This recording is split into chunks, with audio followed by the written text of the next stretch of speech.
Yeah, so we're going to do a little bit of Komarna on Parshas Vayigash.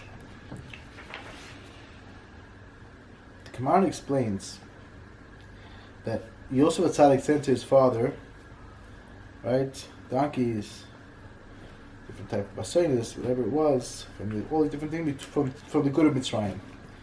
And he says, you have to know that Mitzrayim, Klipas Mitzrayim, there are taivas, like not such good desires, things are not so good, right?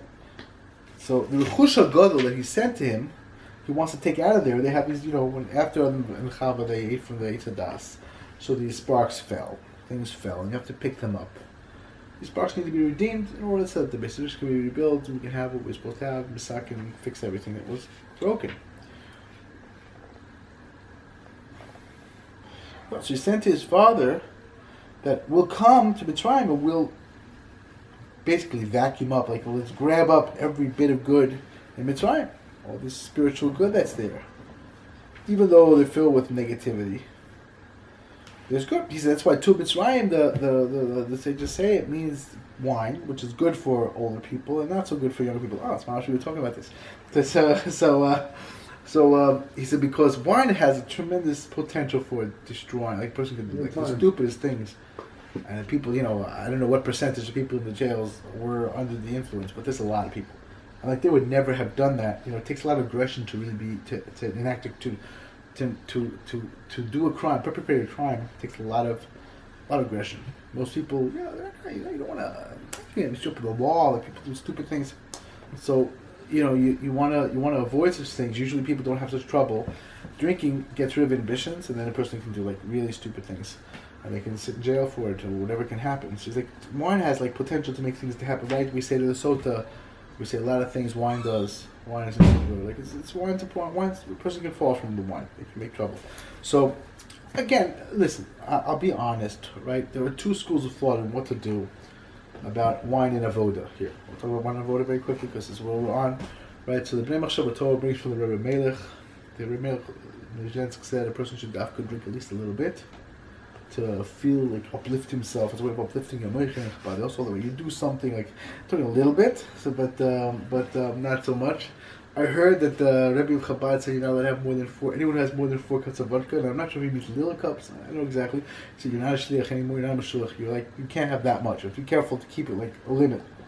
So I'm not sure. 8-ounce cups. I'm just kidding. Probably the little shot glasses. I'm not sure. I honestly don't know. But so. It's vodka, literally. That's what he said. So so on the one hand, and he says there, if a person's older, they're making a group. It's a whole thing there. He said so he should try to mix in with water and have whatever little bit he had because he's an Indian. So Nachman said it used to be people in Tal Hashem in earlier times, Hashem, the Magid, whatever, they would take l'chaim, and the main thing was like Torah and tefillah and singing and this whole was connection, and like the wine sort of got you there. So then it became like the opposite.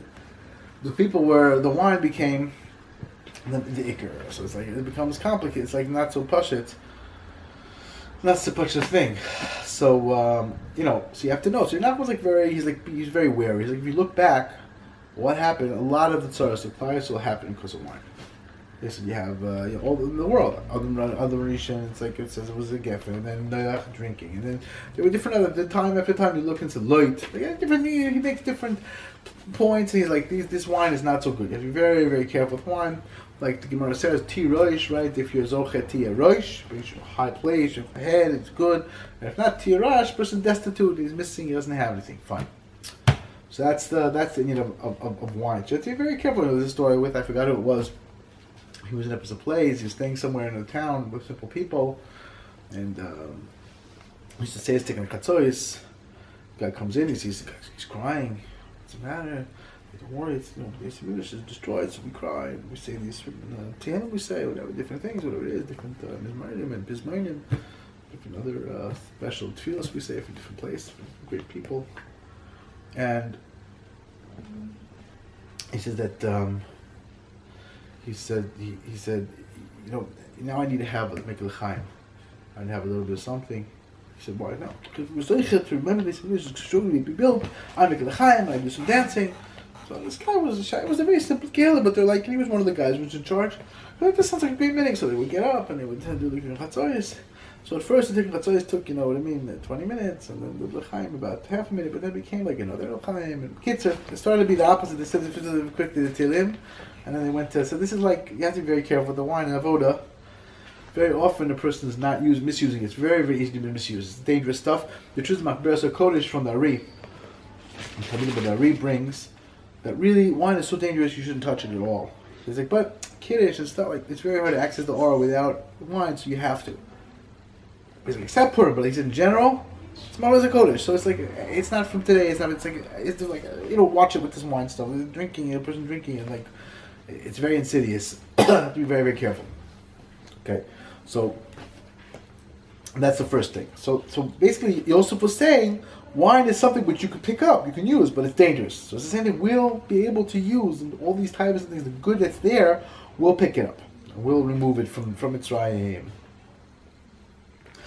So these Chamarim, the Chamarim is the Shechinah of like the Chamrius, right? Materialism. We'll take out the good, and Yud means a completion. Like we know, there's the 10 and Minyan, different Inyanim. Spiritually speaking, it's that's a great thing, and like that's like Rashi. This idea of like we're going to clean them out like you have a pond, and you trap all the fish, and there's like nothing left.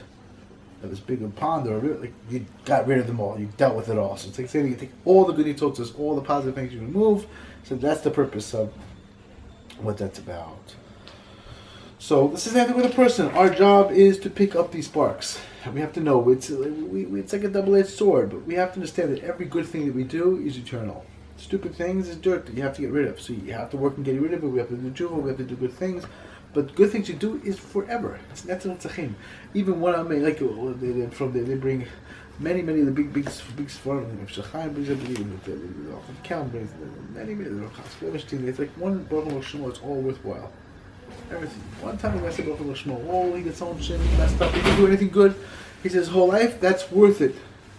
It's worth it just for that one Baruch Shemo. He says Koshkin Amen Yesh Mirabah.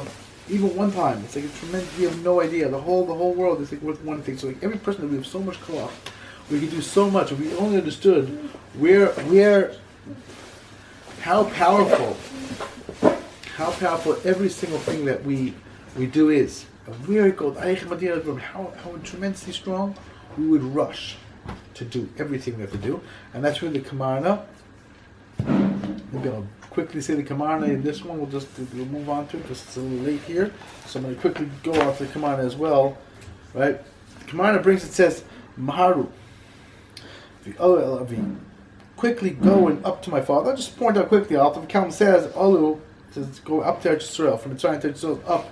He said, even though geographically it's possible that's not up, Eretz Yisrael is the highest Larotzis. He's like, what do you mean? Like Everest? Like he's like the world is a globe. So Everest is high. So, this is like my father likes to point out, and it's a very beautiful word I really like.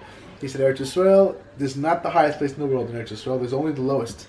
Because you have potential for Kedusha, but if you blow it, you gotta be very careful, it's not push it, watch it, you're in the Elimelech, like Elimelech says, watch it, you're in the king's palace, be careful. That's the fun. So that's the end of the. So he says, what do you mean alu? And we know Chazal says. So he says it doesn't mean physical. Not everything means physical. It means spiritually speaking, Eretz Yisrael has the highest potential. Mele, it's going up to Eretz Yisrael, but it's not that. Oh yeah, Yerushalayim is the highest. That means we are Everest this, but we're like another 20 feet higher than sea level. It's not true. It's nothing to do with physical proximity of where your positioning has to do with spiritually speaking. That's just one point to just keep in mind. And then the other thing he says, Yosef says, Maru v'alu alavi. Be quick and go up to my father. Right? Be quick. So he said, it's interesting. He said, we also say Haman, Maru is Haman, like Rush Haman, same Lashon. He said, Maru also Kamoni. Right? He says over there, the king says, do like me. Do like what I'm doing. Maru said, let's go quick so that Avshom should catch us. Fine. He says, Maru leches of David. He says, that's the beginning of Golos Shechinah. He said, when you realize that the Shechinah is in Golos, and you're right there with you, and everything you do does so much, it means so much, you're going to do quickly. We just don't get it. We don't understand that the Bas HaMelech is by us. If we understood the Prince is by us, well, I have to like, well, yeah, whatever, let's go. It's like, no, you do what you can do. You make it happen. You work on it. You try. You work hard.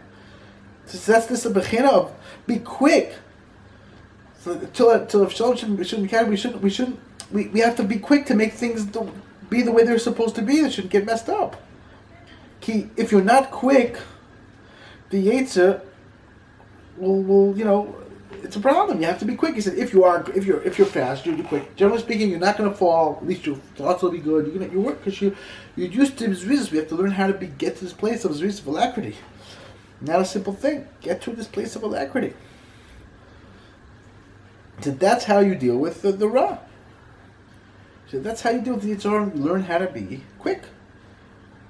And of course, the Chovos Hatalmidim says, when the person is quick, he wants to be lazy. He's lazy, so he's quick. It's haphazard. Get up fast. Just do it. And he's not meticulous. He's not doing the job right. Hashem It's a big. He says that's even worse than.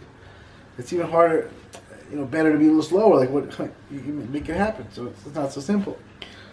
That's the bechina of quickly rush Haman to do the word what Esther to do Esther's things. So that's because without Yitzhar, again, we wouldn't have anything happen. I just said from the Makol Chaim.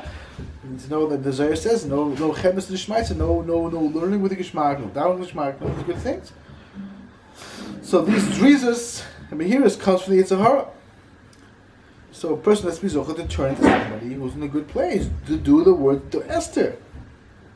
Then you can be quick and do like me. That's what he says. Komarna, this bechin of Komarna brings, that means a person's zochah.